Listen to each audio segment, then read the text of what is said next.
12 candidates took the stage in the 4th Democratic presidential primary debate in Columbus, Ohio tonight. Yeah, they're still giving closing arguments actually right now, or closing remarks, I should say. And among the topics that have been discussed tonight, healthcare, jobs, and of course the crisis in Syria. It's also the first debate since House Democrats opened an impeachment inquiry. The next debate is going to take place in Georgia on November 20th. And here to break down tonight's debate is our political analyst, Dr. Davis Smith, who is a political science professor now at Sam Houston State. It's great to have you.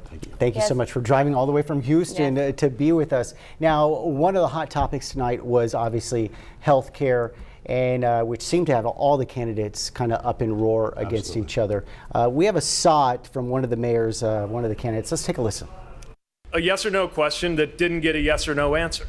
Look, this is why people here in the Midwest are so frustrated with Washington in general and Capitol Hill in particular. Your signature, Senator, is to have a plan for everything, except this. No plan has been laid out to explain how a multi-trillion-dollar hole in this Medicare for All plan that Senator Warren is putting forward is supposed to get filled in. Now, that was Mayor Buttigieg, but Vice President Biden, Senator Warren, Senator Sanders, they all were going at each other.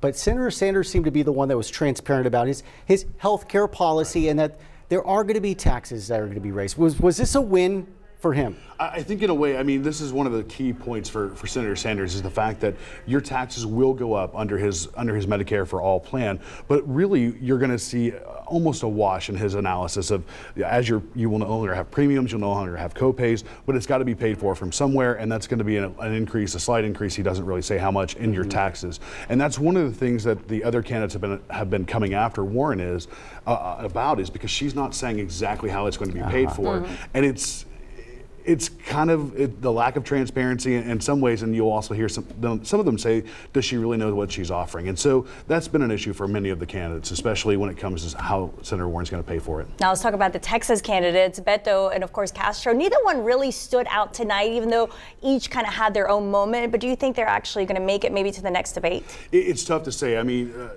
both have met certain thresholds in terms of money and donors, but they haven't met the threshold of winning enough or having enough polls showing them polling high enough, about 5%.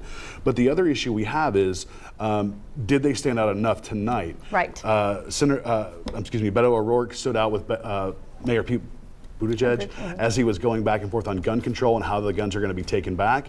But what we also saw was they faded to the background in other instances. And Senator Julian Castro also had some strong points, but he faded to the background. So obviously foreign policy, I should say, was a big issue tonight. But we were talking earlier and you were saying that that's not really one of the top things that voters are looking for. Everyone is really looking out for themselves and for money, really, financial gain. Yeah. Absolutely. They're worried about the economy. They're worried about health care. They're worried about education costs.